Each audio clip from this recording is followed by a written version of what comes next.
하나님의 기쁨, 하나님이 또는 기뻐하시는 것이 무엇인가를 우리는 이제 살펴보려고 합니다. 우리는 하나님의 뜻이 무엇인지를 썼었고요. 이제는 구체적으로 더 적극적으로 하나님께서 기뻐하시는 것이 무엇인가.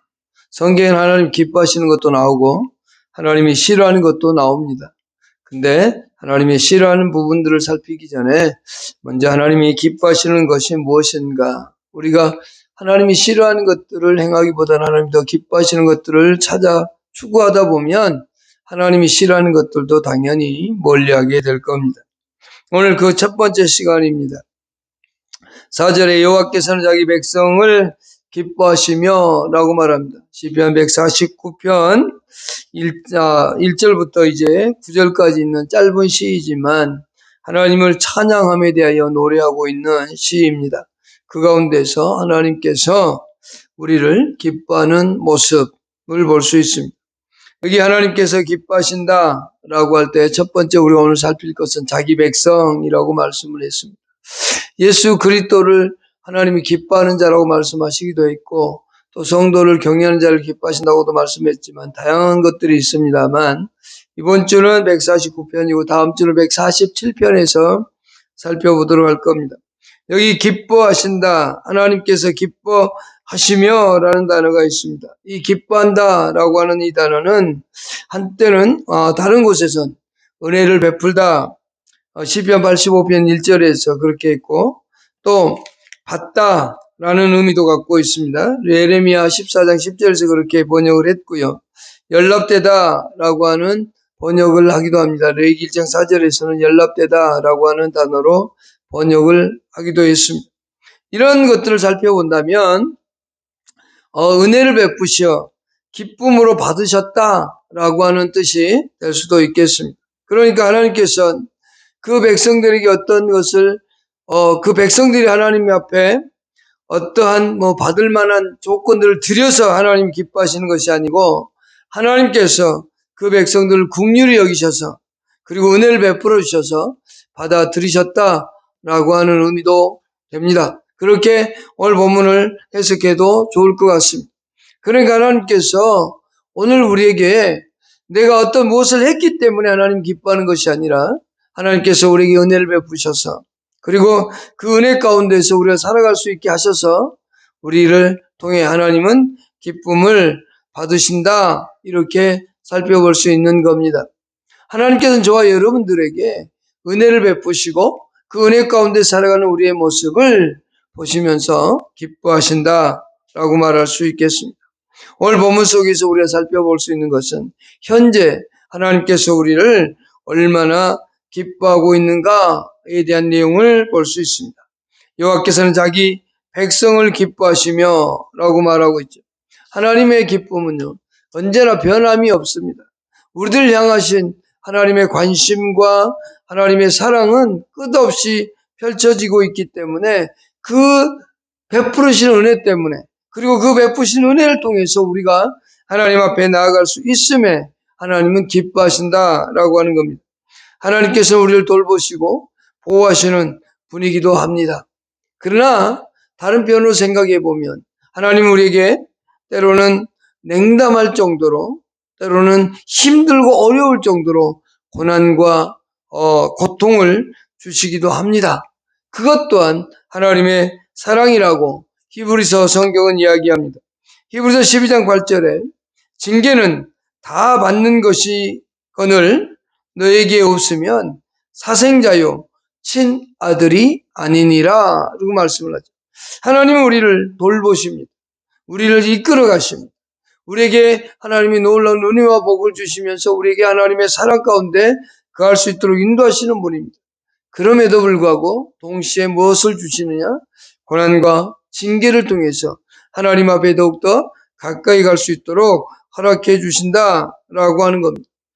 하나님이 우리에게 징계를 주시는 것 또한 우리를 사랑하시는 것뿐만이 아니라 그가 우리를 정말로 사랑하고 있고 그 가운데서 우리와 함께 동행하고 있음을 우리에게 보여줄 수 있습니다. 보여주고 있다라고 할 수 있고요. 또한 우리는 그 가운데 살고 있음을 느끼고 살아야 됩니다. 하나님 우리는 하나님 안에서 살아가는 그 즐거움, 하나님 때문에 행복해하는, 또 하나님께서 우리를 통해 행복해 하시는 그와 같은 모습을 우리는 상상해 볼 수 있는 겁니다. 우리는 예수님께 십자가에 죽으실 때 마태복음 27장을 읽다 보면 예수님께서 십자가에 죽기까지의 수많은 고난과 고통의 시간을 견뎌갈 때 아버지였던, 하나님이었던 그분의 마음은 어떠했을까? 그것을 표현할 수 없으니, 우리 인간이 알 수 없으니 하나님께서는 캄캄함으로, 그리고 진동하는, 천둥 번개치는 그 진동함으로 하나님의 아픈 마음을 드러내지 않았을까 하는 생각도 해봅니다. 왜요? 예수 그리스도를 그는 하나님께서는 기뻐하는 자라고 말씀하셨거든요. 하나님께서 오늘 우리들을 향해서 기뻐하고 있다는 표현 속에 우리가 고통 가운데 있고 고난 가운데 있을 때 하나님께서 그만큼 힘들어하시고 아파하신다는 사실 또한 기억해야만 됩니다. 그러나 그럼에도 불구하고 우리가 하나님 안에서 누리고 살아가는 그 기쁨의 자녀인 것을 기억하시고 있다라고 하는 거죠. 우리는 그렇다면 이제 우리 자신에게 한번 적용시켜 볼 수 있겠습니다. 하나님께서는 우리의 무엇을 보고 기뻐하실까? 하나님께서는 우리가 어떤 것을 행한들 하나님이 정말로 기뻐할 만한 행동들이 있겠습니까? 우리가 하나님 앞에서 아무리 최선의 삶을 산다고 한들 하나님 앞에 얼마만큼의 기쁨이 될 수는 있겠습니까? 그러나 얼마 되지 않을 겁니다.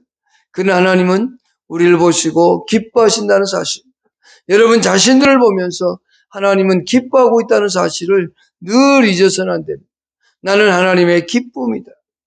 하나님께서 나를 기뻐하고 있고 나에게 은혜를 베푸시고 나를 받으시는 그런 분이시다 라고 하는 인식, 아주 중요한 겁니다.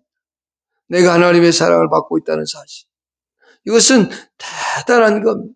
다만 우리가 무지하고 우매해서 그것들을 잘 깨닫지 못할 뿐이죠.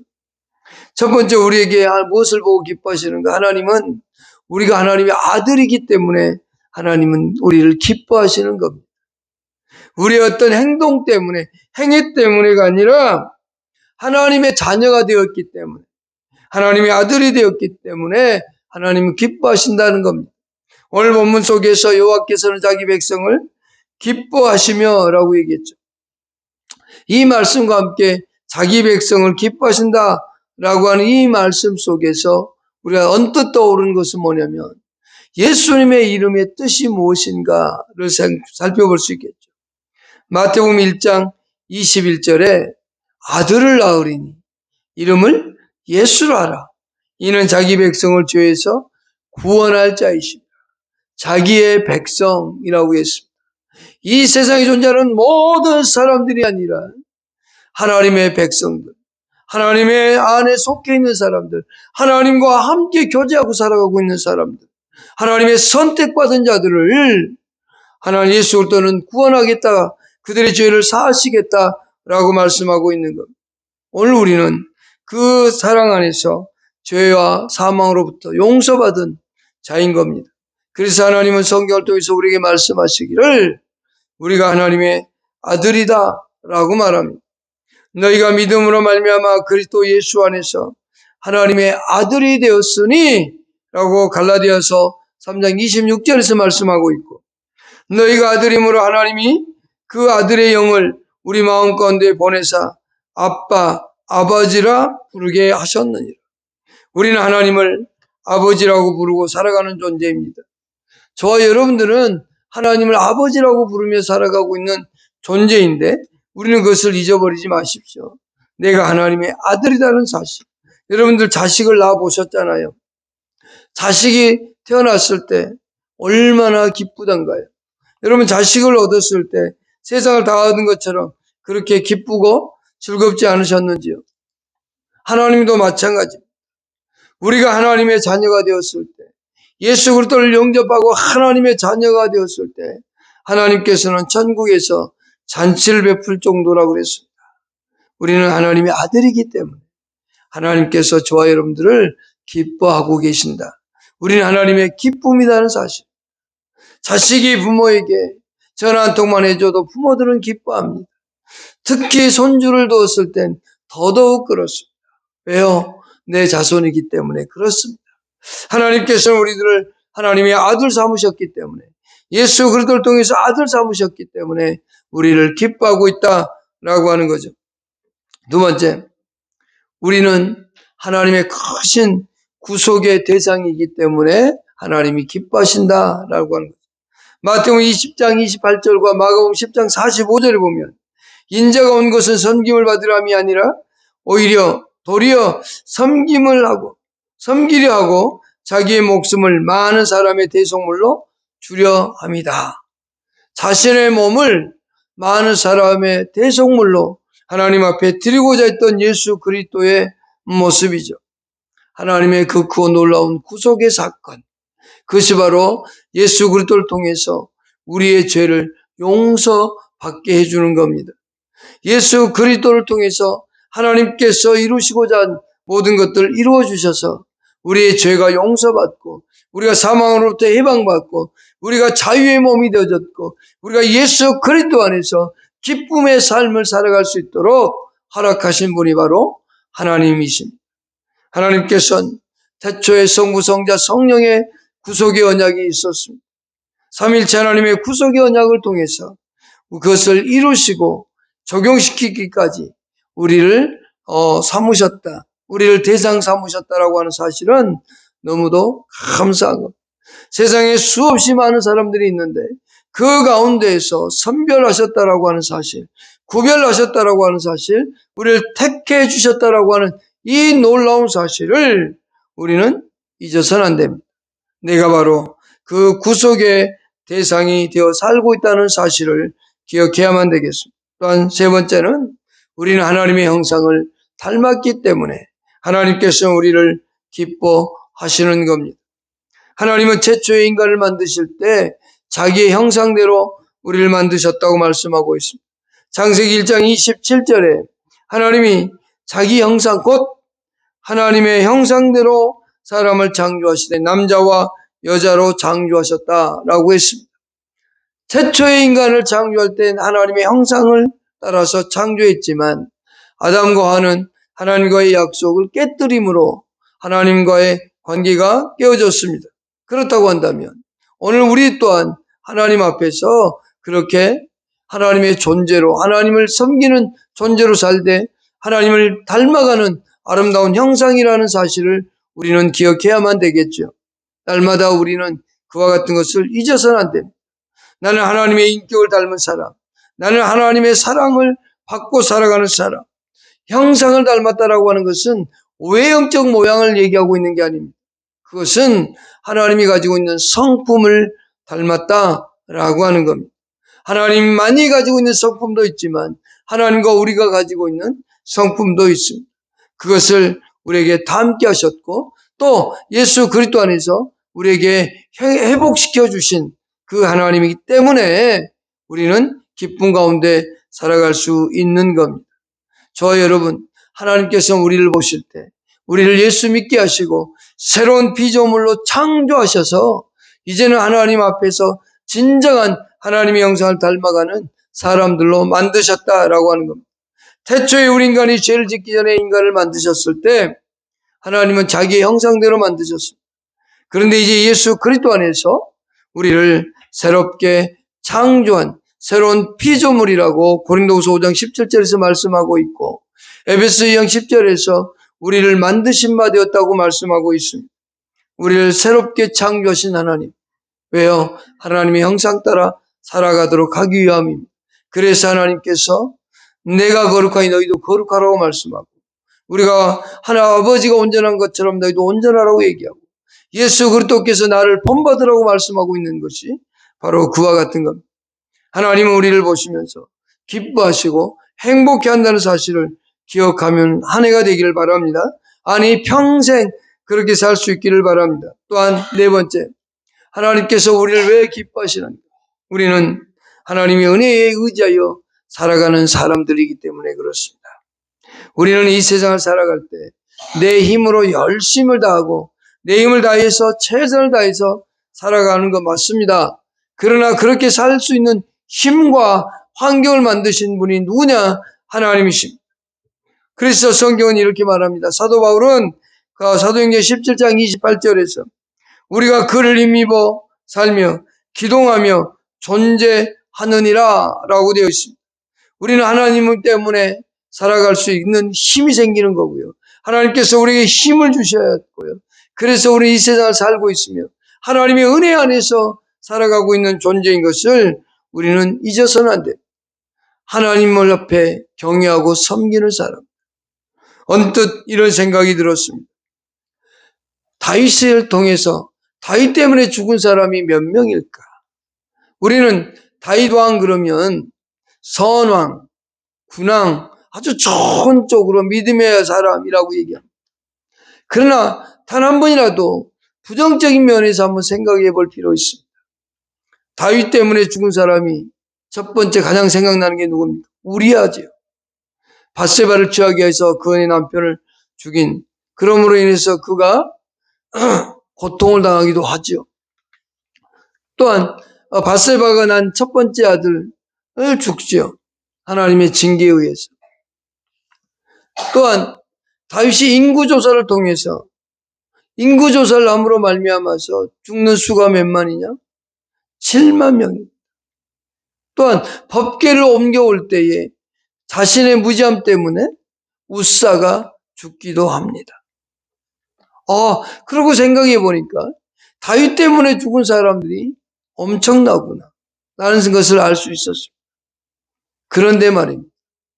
왜 하나님은 그런데도 그 다윗을 기뻐하셨을까? 그것은 다윗은 철저하게 하나님에 대한 의지함이 있었습니다. 자신의 죄악을 깨닫고 하나님의 도우심을 구하고 하나님을 경외하며 섬겨가며 살아가는 사람. 늘 하나님 앞에 자신의 부족함과 연약함을 알기에 더욱더 하나님을 찬양하고 하나님을 경외하고 하나님을 섬기는 자리로 나아갔기 때문에 그렇습니다. 여러분, 우리는 어떠신가요? 우리는 과연 삶 속에서 얼마만큼 하나님을 경외하며 섬기며 살아가고 있는가? 얼마나 철저하게 하나님을 경외하며 섬기는가? 그분을 의지하는가입니다. 믿음의 사람들을 보십시오. 그들은 다 하나같이 한결같이 무엇을 하는가 하면 하나님을 경외하며 섬기는 자리로 나가. 언제나 자신의 죄악된 부분도 있습니다. 죄를 짓습니다. 그럼에도 불구하고 그들은 하나님 앞에 나가 용서함을 구하고 그 하나님의 뜻 앞에서 순종하고 복종하기를 기뻐하고 어떻게 하든 하나님의 도우심을 구하며 살아가는 그들의 인생의 모습, 그것이 바로 그들의 아름다움이었고 그들의 삶의 모습이었습니다. 오늘 하나님께서 우리를 기뻐하신다라고 하는 이 말씀 속에 우리는 그의 아들이 되었고 우리는 그의 커진 구속의 대상이 되었고 또한 하나님의 형상을 닮은 사람이 되었다라고 하는 것, 그러면서 동시에 가장 중요할 수 있습니다. 하나님의 은혜 속에서 내가 살아가고 있다는 사실.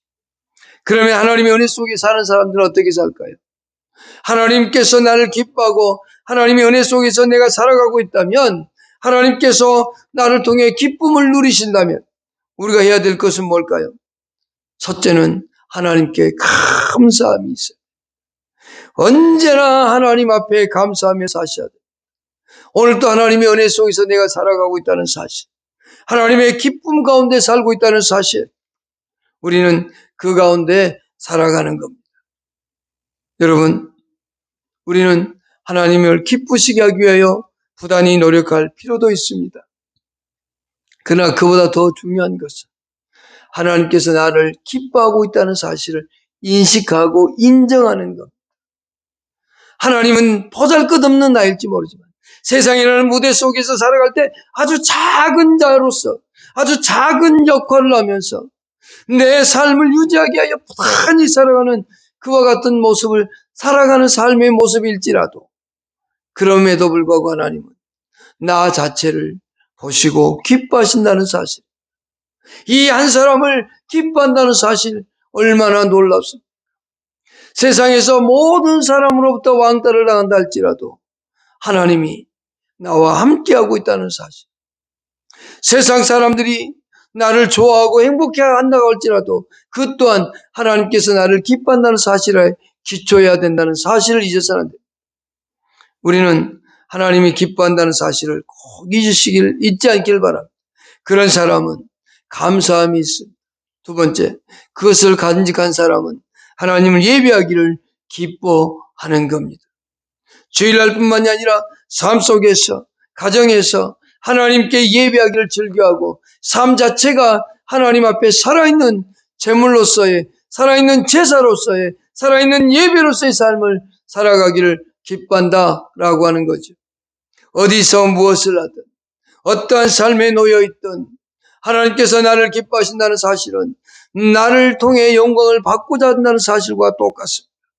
그렇다면 내가 어느 자리에 있든 무엇을 하든 그 가운데에서 하나님을 예배하는 사람, 삶 속에서 하나님을 영화롭게 하며 사는 사람으로서의 삶의 모습을 갖추고 살아간다는 사실을 잊어서는 안 되겠죠. 하나님께서는 우리의 삶을 통해 영광을 드러내기를 원합니다. 하나님은 우리의 예배를 받으시기를 기뻐합니다. 이스라엘 백성들이 형식적인 예배를 드릴 때 그들에게 하나님이 하셨던 말씀은 뭐냐면 회개하고 돌아오기를 바랬다. 회개하고 돌이켜서 진정 하나님이 기뻐 받으시는 진정한 예배를 원하셨던 겁니다. 어떤 목사님이 저한테 이번 주 설교를 준비하면서 내가 준비하는 게 뭔 줄 알아? 그러더라고요. 뭔데요? 그랬더니 이번 주 주제가 죽은 자의 예배, 죽은 예배, 산 예배 그러더라고요. 어딘 줄 알겠네요. 그랬더니 그래요. 내가 산 예배, 죽은 예배를 할 거야. 그러시대요. 그래서 막 들떠 있더라고요. 저렇게 예배 드리는 게 행복할까? 그러면서 책망하지 않고 좀 힘을 쏟아줬으면 좋겠다. 이제 이런 소망도 있었습니다. 그 말을 듣는 순간 이런 생각이 들었습니다. 산 예배, 죽은 예배. 우리가 드린 예배가 살아있는 예배인가? 죽어있는 예배인가? 한번 생각하게 됐거든요. 제목은 참 좋다. 산 예배, 죽은 자 예배. 여러분, 우리는 진정 하나님 앞에 예배할 때에 흐트러짐 없이 우리의 마음과 생각과 모든 것을 집중하고 하나님 앞에 나와 진정한 마음으로 드리는 그 예배. 올 때부터 기분이 좋고 예배를 드리고 싶은 마음이 있는 그 삶의 태도. 하나님이 그것을 받으신다라고 할 수 있겠습니다. 또한 하나님께서는 우리를 통해서 새로운 찬송을 통해 영광을 받기를 원하신다는 사실.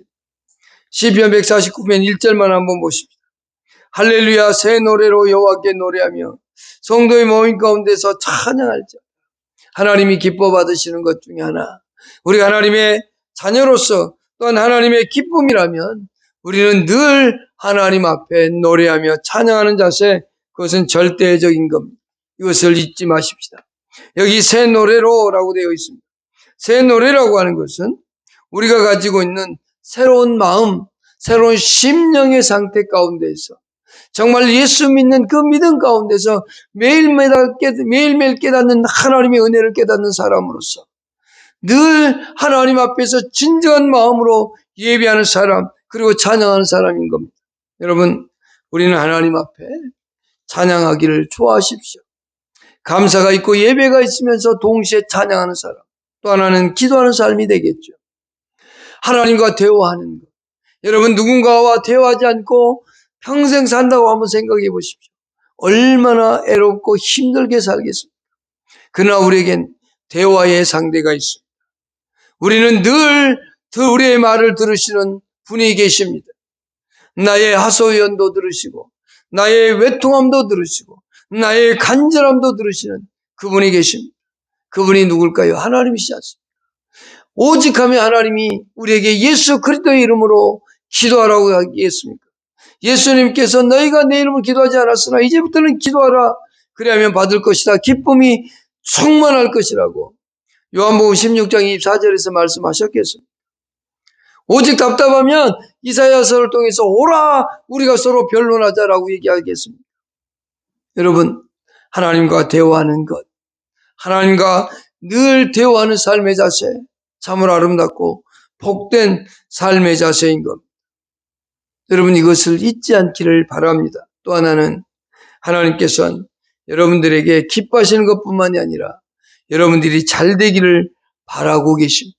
여러분이 잘 되는 것이 하나님의 기쁨 가운데 하나인 것 또한 꼭 기억하십시오. 민수기 6장 22절로 24절에 이렇게 말씀하셨습니다. 여호와께서 모세에게 말씀하여 이르시되 아론과 그의 아들들에게 말하여 이르기를 너희는 이스라엘 자손을 위하여 이렇게 축복하여 이르되 라고 되어 있습니다. 하나님께서 모세와 아론을 통해서 이스라엘 백성들을 축복하라고 얘기합니다. 그 축복의 내용이 이렇습니다. 여호와는 내게 복을 주시고 너를 지키시기를 원하며 여호와는 그의 얼굴을 내게 비추사 은혜 베푸시기를 원하며 여호와는 그의 얼굴을 내게로 향하여 드사 평강 주시기를 원하노라 할지니라 하라 이렇게 되어 있습니다. 여러분, 하나님은 여러분을 기뻐하시잖아요. 여러분들이 번성하고 번영하기를 원하십니다. 그래서 하나님은 여러분 가운데 복을 주시고 또 하나님은 지키시기를 원하는데 사람들은 복을 무엇만 생각하냐면 물질만 생각합니다. 그러나 그보다 더 중요한 복은 여기 민수기 6장 24절로 26절에 있는 복 가운데 이것을 한마디로 줄이면 뭐냐라고 하면 이렇습니다. 하나님의 은혜 가운데 동행하는 것. 하나님의 은혜 가운데서 내가 하나님과 동행하며 살아가는 것이라고 정의 내릴 수 있습니다.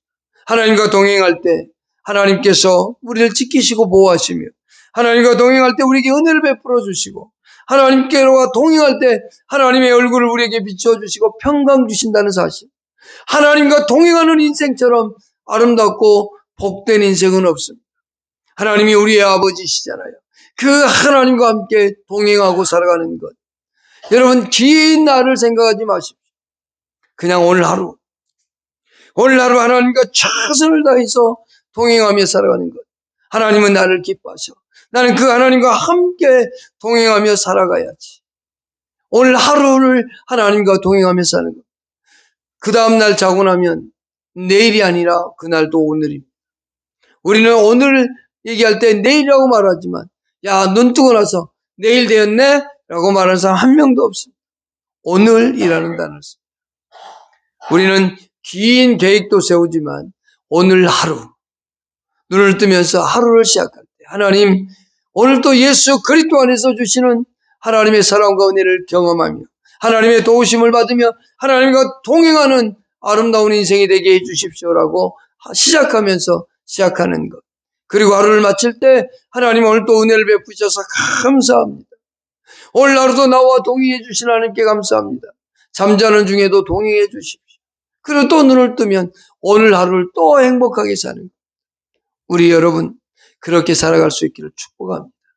여러분들은 하나님의 기쁨이라는 사실을, 하나님은 나를 기뻐한다는 사실을, 하나님은 나를 사랑하고 있다는 사실을 꼭 기억하며 사십시오. 그것이 여러분 속에 아름답고 복된 인생의 출발점입니다. 그렇게 사시기를 원합니다. 소망합니다. 기도하겠습니다.